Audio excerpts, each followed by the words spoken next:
فلپینو ہوتے ہیں، ایجنسی سے کانٹریکٹ کر کے آتے ہیں، ماں نوکر بہتر ہوتے ہیں، باڈی مین تو ایک نو باڈی ہوتا ہے، بس چند دن ہی کی تو بات ہے، پھر ختم ہو جائے گی نوکری۔ اس کے بعد میں کیا کروں گا؟ 2 ماہ بعد میری شادی ہے اور میرے پاس نوکری تک نہیں ہے۔ تم فاتح رامنزل سے کہو کہ تمہاری کہیں سفارش کرا دے۔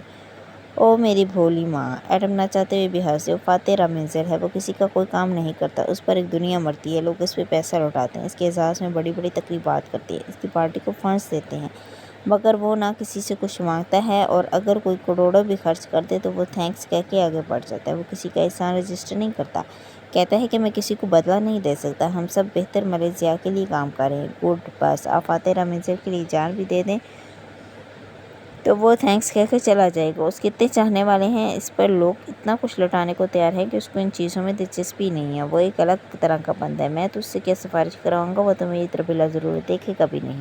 وہ بہت بہت اونچا آدمی ہے ماں۔ ایڈم، اس کی ماں نے جھک کر اس کے ہاتھ پر ہاتھ رکھا اور اس کی بجھی آنکھوں میں دیکھ کر نرمی سے کہا، اگر وہ اتنا ہی خود غرض آدمی ہوتا تو سارا ملک اس سے محبت کیوں کرتا؟ ایڈم نے پلکیں اٹھائیں، اس میں نہ سمجھی کسی کیفیت تھی۔ لوگ فاتح سے محبت اس لیے کرتے ہیں کیونکہ وہ ان کو بے نیاز لگتا ہے۔ وہ امریکہ میں ایک ایماندار اور محنتی پراسیکیوٹر رہا تھا، پھر اپنا کیریئر چھوڑ کے وہ قوم کے لیے واپس آیا اور اس نے الیکشن لڑا۔ اپنے حلقے میں اس نے اسکولز بنائے، کالجز بنائے، اس نے لوگوں کے لیے کام کیا اور وہ دن بدن مشہور ہوتا گیا۔ ایسے میں اس کے گرد سارے مفاد پرستوں کا ٹولہ جمع ہو گیا، جن کو امید ہے کہ اگر وہ اس پر پیسہ خرچ کریں گے تو رامنزل حکومت میں آ کر ان کو اونچے عہدوں پر سے نوازے گا۔ مگر تم یہ دیکھو کہ وہ ان غریب بچوں کے لیے جو اس کو کچھ نہیں دے سکے اسکول تو بناتا جاتا ہے، مگر امیر دوستوں کو تھینکس کہہ کر آگے بڑھ جاتا ہے، کیونکہ وہ ہر شخص جو فاتح رامنزل کے قریب اس سے چپکا ہوا ہے وہ اپنے ذاتی مفاد کے لیے وہاں موجود ہے۔ جیسے شہد کی اوپر مکھیاں چمٹ جاتی ہیں اور سب کو اپنا حصہ چاہیے تھا، اس لیے وہ ایسے لوگوں سے سخت رویہ رکھتا ہے تاکہ وہ ہر ایک کو یہ واضح ہو جائے کہ وہ کسی کے لیے کچھ نہیں کرے گا۔ ایڈم نے سمجھتے ہوئے سر ہلا دیا، بات اس کی سمجھ میں آ رہی تھی۔ تم پہلے سے ہی جانتے ہو کہ وہ تمہارے لیے کچھ نہیں کرے گا، تو ایڈم تم اس سے امید نہ لگو، کوئی درخواست کرو نہ کسی مفاد کے لیے اس کو اپنے کام سے متاثر کرنے کی کوشش کرو۔ غریب کو بھی مفاد چاہیے اور امیر کو بھی مفاد چاہیے، تم ان دونوں کی طرح نہ بنو۔ پھر میں کیا بنوں؟ باڈی مین؟ وہ سادگی سے مسکرائے، تم اس کے باڈی مین بنے رہو 11 دن، بغیر کسی لالچ، کسی غرض اور کسی لمبی اسکیم کے۔ تم اللہ سے ڈرتے رہو اور یہ سوچو کہ تم نے پوری سچائی، ایمانداری اور وفاداری سے اپنے ملک کی خدمت کرنی ہے، مالک کی خدمت کرنی ہے۔ اسے غریب دوست بھی مل جائیں گے اور امیر دوست بھی، مگر سچائی، ایمانداری، وفا آج کل ناپید ہوتی جا رہی۔ تم بس 11 دن اس کے ہو کے رہو، اس کے لیے جان مارنی پڑے جان مارو، جان لگانی پڑے تو لگا دو، اس کی حفاظت کرو، اس کے کام اپنی استطاعت سے بڑھ کے اس کی خدمت کرو، کسی بدلے کی امید نہ رکھو، جو تمہارے نصیب میں وہ تمہیں مل جائے گا۔ ٹھیک ہے، ایڈم نے سر ہلایا اور پھیکا سا مسکرا دیا، بات اس کی سمجھ میں آ گئی تھی۔ میں پوری سچائی، ایمانداری و وفاداری سے اس کی خدمت کروں گا، اور بے شک وہ مجھے اس کا بدلہ نہیں دے گا، لیکن اب مجھے اس کی پرواہ نہیں ہوگی۔ ایڈم اس کی روشن آنکھوں میں دیکھتے ہوئے ماں مسکرائی، اس کے ہاتھ پہ دباؤ بڑھایا، صداقت، امانت اور وفا کا بدلہ ہمیشہ ملتا ہے، تم دیکھنا۔ کسی کی بے غرض خدمت سے اللہ تمہیں وہ بخت لگائے گا کہ ساری دنیا دیکھے گی۔ ایڈم ہلکا سا ہنس پڑا، میری بھولی ماں! 11 دن ہی کی تو بات ہے، ان 11 دنوں کی خدمت اسے یاد بھی نہیں رہنی۔ اور پھر گھڑی دیکھتا اٹھ کھڑا ہوا، اسے اب سونے جانا تھا، ماں بھی ساتھ ہی اٹھ گئی۔ اس وقت ایڈم بن محمد کو معلوم نہیں تھا کہ ان 11 دنوں کے اختتام پر کون سی بلا اس کا انتظار کری۔ اگر وہ جانتا ہوتا تو فاتح رامنزل کی ملازمت تو درکنار، وہ اس شہر، اس ملک کو ہی چھوڑ کے کہیں دور بھاگ جاتا۔ اگلی صبح منہ اندھیرا جب بارش شروع ہوئی تو سورج نکلنے تک کے ایل بھیگتا ہی رہا۔ کے ایل میں ہر دوسرے تیسرے روز بارش ہو جاتی تھی۔ اگر 4-5 دن خشک گزر جائیں تو مسجدوں میں بارش کے لیے دعا کروائی جاتی تھی۔ ملیشیا ایک مسلمان ملک تھا، یہاں 60% ملے قوم بستی تھی، جس کی رنگت قدمی اور نقوش پھینے سے تھے۔ یہ مسلمان تھے، 30% چائنیز تھے، اور ادھر جو خوب گورے اور اصلی چینی نقوش کے حامل تھے یہ بدھسٹ ہوتے تھے عموماً، باقی 10% تامل انڈین تھے۔ یوں مختلف ادیان اور ثقافتوں سے مزین یہ رنگا رنگا اور جادوئی سا ملک تھا۔ مسلم اکثریت کے باعث یہاں اسلام کا رنگ نمایاں نظر آتا ہے۔ مسلم عورتیں قابل اعتراض لباس میں نہیں پھرتی، اگر مغربی لباس زیب تن کرتی تو بھی پورا کرتی، ورنہ عموماً ملے طرز کا لباس پہنتے جو کھلی سی اسکرٹ اور گھٹنوں تک آتی قمیص پر مشتمل ہوتا تھا۔ خواتین کی ایک بڑی تعداد تدین حجاب اوڑھتی تھی اور وہاں مڈل کلاس میں سر ڈھکنا پسند کیا جاتا تھا۔ یہ خاموش طبع اپنے کام سے کام رکھنے والا ملک ہے۔ یہاں آج سے 600 سال پہلے اسلام آیا، تلوار یا جنگوں کے زور پر نہیں۔ مسلم تاجر اور یہاں بس گئے، اسلام کا پیغام لے، ان کو چلتا پھرتا قرآن بنے دیکھ کر مالکم اپنے آپ اسلام لے آئی، راجہ مسلمان ہو گیا، اور یوں ملاکہ سلطنت کے بادشاہ کو سلطان کہا جانے لگا۔ دیکھتے ہی دیکھتے امن و امان سے لوگوں کی اکثریت مسلمان ہو گئی۔ جب 1957 میں ملیشیا نے انگریز سامراج سے آزادی حاصل کی، تب بھی کوئی جنگ و جدل نہیں ہوا۔ باجی سے معاہدے ہوئے، ملیشیا الگ ہو گیا۔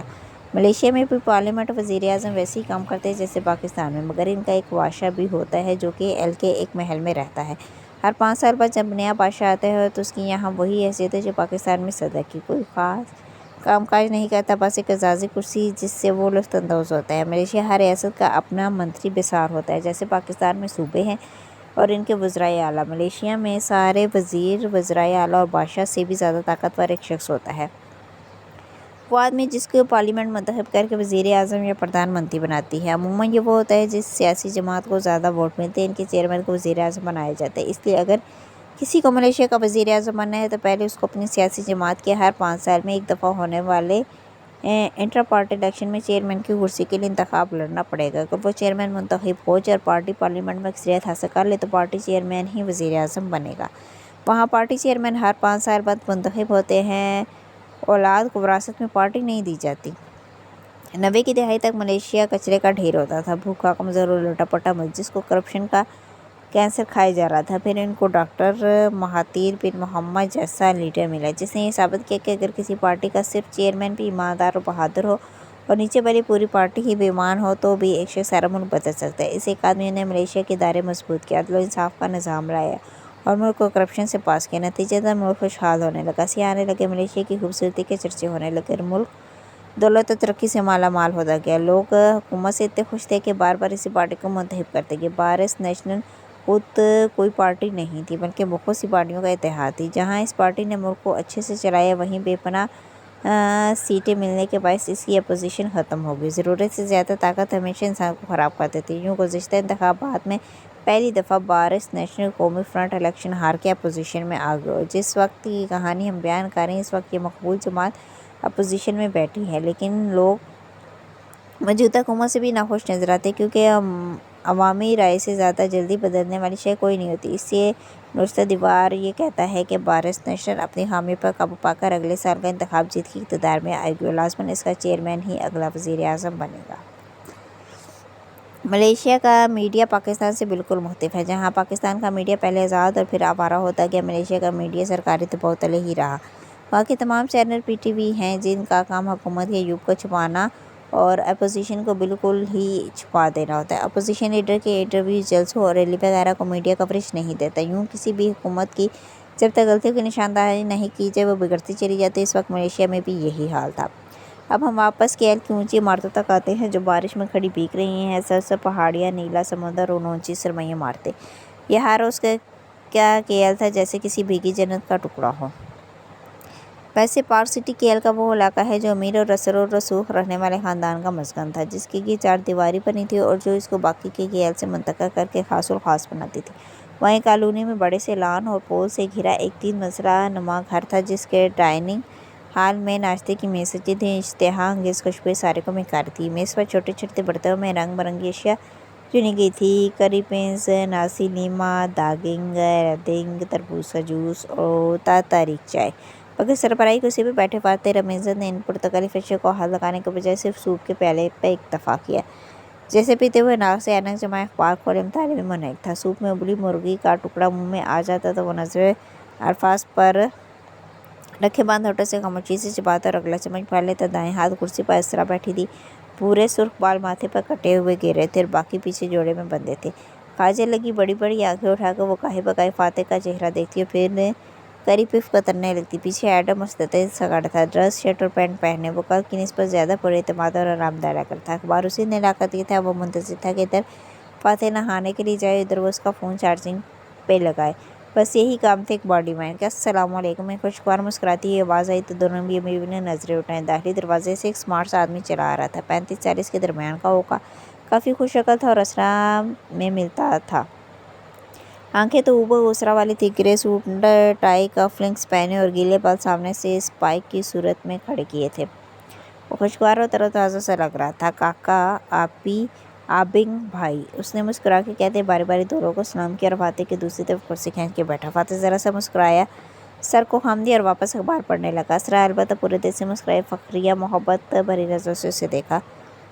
نواد کے ملازم نے میز پر ٹوکری لا رکھی جس میں سرخ گلابی انویٹیشن کارڈ چھلک رہے تھے۔ کیسی ہو عائش؟ ہمیشہ کی طرح اچھا، اور سوری میں آنے سے پہلے بتا ہی نہیں سکا، مسکرا کے کہنے لگا تو فاتح صفحہ پلٹاتے ہوئے سادگی سے بولا، فکر نہ کرو، تمہاری بہن کو وہی آ جاتی، اسے وہ تمہاری پسند کا ناشتہ بلا لیتی ہے، ریلیکس ناشتہ کرو۔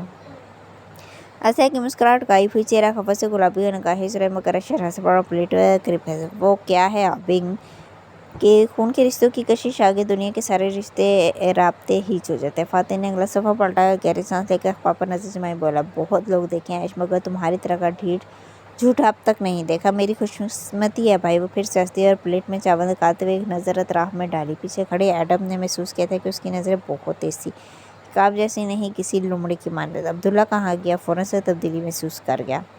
چھٹی پہ گیا ہے، تم سناؤ کیسے آئے ہو؟ اسرا اشیائے طعام اس کے سامنے رکھتے ہوئے موضوع بدلنے لگی، میں یہ آپ کے لیے نیلامی کے کارڈ لایا تھا، آپ کے آرٹ پیسز کی نیلامی کی تقریب کے سارے انتظامات مکمل ہو گئے، آپ کارڈ دیکھ لیں، ابھی میں نے کسی کو بھیجے نہیں ہیں۔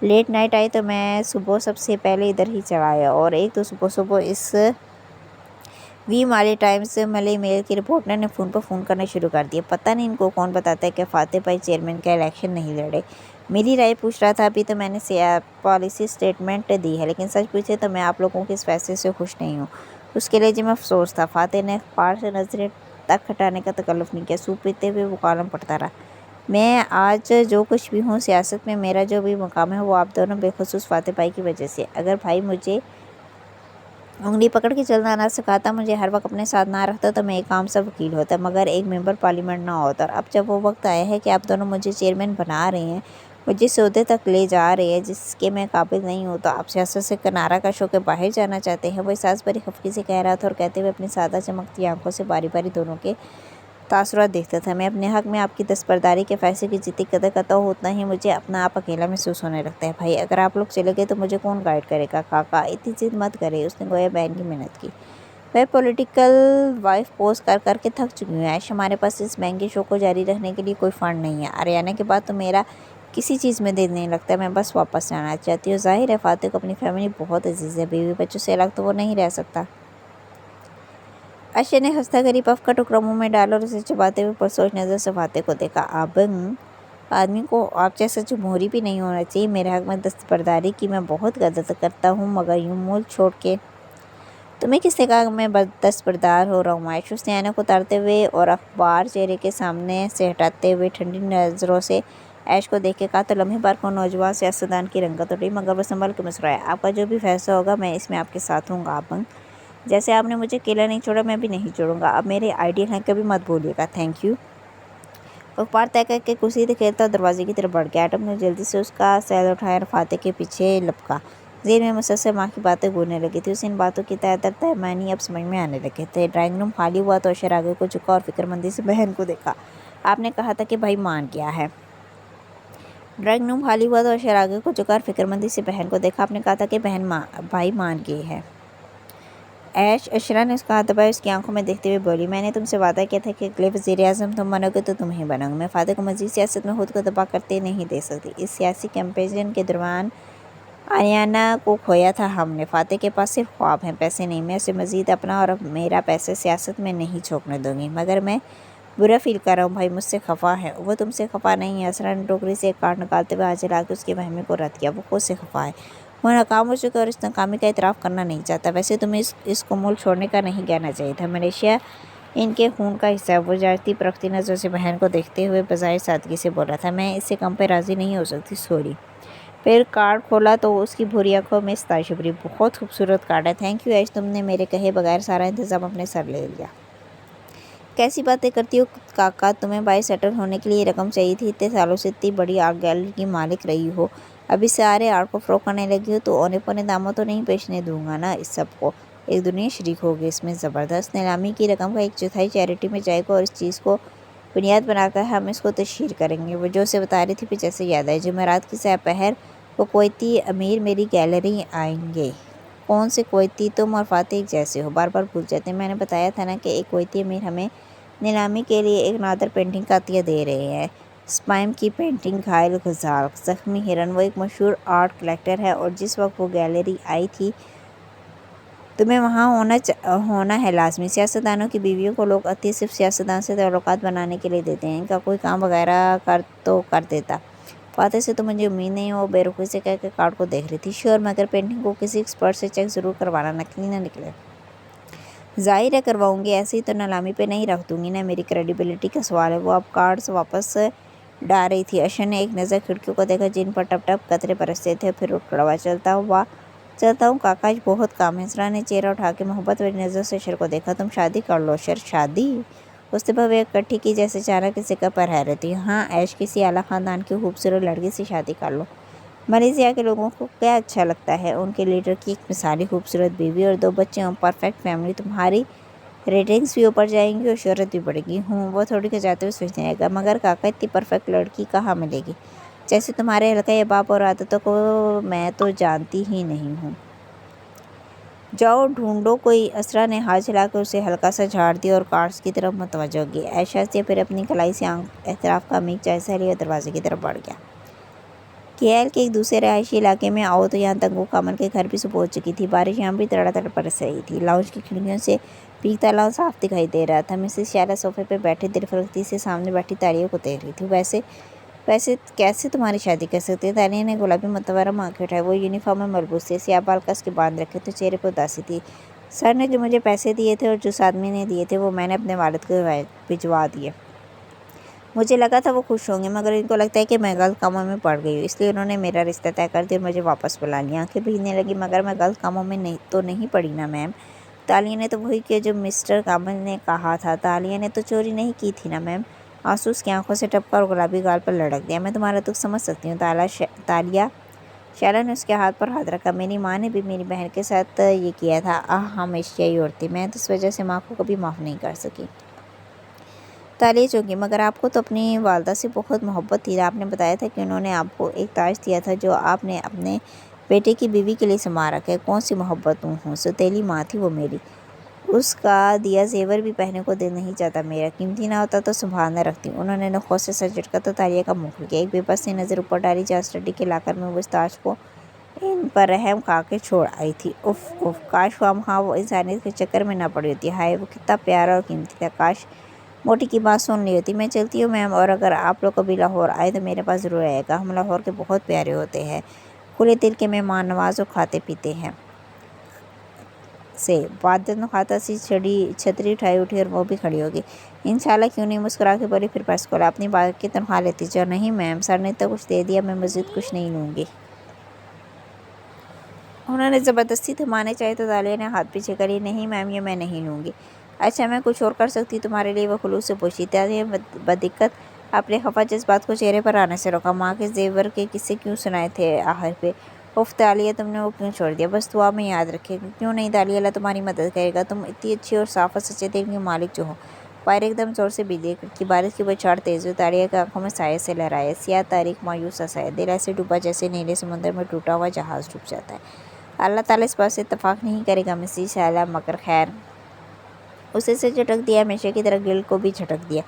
مسز شیلا پرس واپس رکھ کے اسے وقت رخصت کی دعائیں دے رہی تھی۔ بارش ویسے ہی برس رہی تھی۔ وہ گھر آئی تو دروازہ کھلا تھا۔ داتن پھیل کے لاؤنج کے مرکزی صوفے پر پرچمان تھی، ٹی وی چلا ہوا تھا اور آلو کے گرما گرم چپس کھا رہی تھی۔ تالیہ نے سامنے آتے ہوئے آنکھیں چھوٹی کر کے اسے دیکھا۔ اتنے سارے چپس، ایک مشکوک نظر اوپن کچن کاؤنٹر پر ڈالے اور اتنے سارے جھوٹے برتن ظاہر کر رہے کہ تم کب سے بیٹھی بس کھا ہی رہی ہو۔ یقیناً رات دیر تک جاگتی رہی تھی۔ وہ دونوں ہاتھ کمر پر رکھے سامنے پھیلائے بکھراوے کو دیکھنے لگی۔ کاغذات، لیپ ٹاپ، کتابیں، یہ کام تو تم نے صبح اٹھ کے میرے جانے کے بعد شروع کیا ہوگا۔ پھر رات بھر جا کے کمپیوٹر پہ کیا کرتی رہی تھی، مجھے سوچنے دو۔ تالیہ نے انگلی سے گال پر دستک دی اور اوپر چھت کو دیکھتے ہوئے سوچا، جب داتن ساری رات کمپیوٹر پہ بیٹھے اور اتنا کھائے اور صبح اس کے چہرے پہ پچھتاوے بھری خاموشی ہو تو اس کا ایک ہی مطلب ہوتا ہے کہ تم رات بھر کوکر پر دبلے ہونے کے طریقے دیکھتی رہی تھی۔ داتن جو ناک پر اینکس میں اسکرین کو دیکھ رہی تھی، اس بات پر نظر اٹھا کر اسے کرو، تمہیں یہ کیسے معلوم ہوا؟ تمہاری آنکھوں کے گرد لکیروں میں لکھا ہے بوڑھی عورت۔ تم جھوٹ بول رہی ہو، تم نے صبح میرے لیپ ٹاپ کی ہسٹری چیک کی ہوگی۔ ظاہر ہے میں نے ہسٹری چیک کی تھی۔ وہ کھلکھلا کے ہنسی اور اس کے ساتھ صوفے پر آ بیٹھی۔ پیروں کی کینچی بنا کے میز پر رکھ لی ہے۔ اتنے ہلکان نہ ہوا کرو داتن، اب تم پتلی نہیں ہو سکتی۔ پتلا ہونے کے لیے عمر کی شرط نہیں ہے، انسان کسی بھی عمر میں دبلا ہو سکتا ہے۔ انسان ہو سکتا ہے، بائلر مرغیاں نہیں۔ وہ کہہ کر زور سے ہنسی۔ ویسے دیکھا ہے تم نے کبھی کسی مرغی کو ڈائٹنگ کرتے سوپ اور ایلی سبزیاں کھاتے نہیں نا؟ داتا نے خفگی سے ناک سگیڑی اور اسے درزیدہ نظروں سے دیکھا۔ بہت خوش نظر آ رہی ہو، خیر ہے؟ ہاں نا، تنگو کمر کے گھر سے استعفیٰ دے آئی ہوں، بقایا تنخواہ بھی ان کو صدقہ کر رہی ہوں، جلد ان کو اس کی ضرورت پڑے گی۔ افسوس سے سرل آئی اپنی انسانیت کا نتیجہ گول کر گئی۔ خیر اب ہم فاتح رمیزے پر کام کرنا شروع کریں گے، میں فریش ہو کے آتی ہوں اور پلان بتاتی ہوں، کہہ کے اس نے پیر نیچے اتارے اور جھک کر جوتے کھولنے لگی۔ چونکہ تالیے کے بال جوڑے میں بندھے تھے، گردن کی پشت پر گول سا جلنے کا نشان دکھائی دے رہا تھا۔ داتا نے اس کو دیکھے گی، پھر موبائل نکالا اور ہاتھ اونچا کر کے اس نشان کی تصویر لی۔ کیا کر رہی ہو؟ میری جیسی پتلی تم اگلی 10 زندگیوں میں بھی نہیں ہو سکتی۔ تالیہ جوتے اٹھاتے ہوئے سیدھی ہوئی اسے چڑھانے کو بولی اور سیڑھی کی طرف بڑھ گئی۔ داتا نے کچھ نہیں کہا، بس اسکرین کو زوم کر کے اس نشان کو غور سے دیکھنے لگی۔ اس کی سیاہ موٹی موٹی آنکھوں میں اشتباہ سا تھا۔ اس نے تصویر موبائل سے لیپ ٹاپ میں ڈالی، اس کا پرنٹ آؤٹ نکالا اور پھر اس کاغذ کو تہہ کر کے اپنے پرس میں رکھ لیا۔ وہ فریش ہو کے آئی تو داتا نے اس تصویر لینے کا ہر نشان مٹا چکی تھی۔ تالیہ نے گیلے سیاہ بال تولیے میں لپیٹ رکھے تھے اور پیروں پہ سلیپرز پہن رکھے تھے۔ وہ سامنے والے صوفے پہ آلتی پالتی کر کے بیٹھی اور بولی، تو کیا ہم جانتے ہیں فاتح رمیزل کے بارے میں؟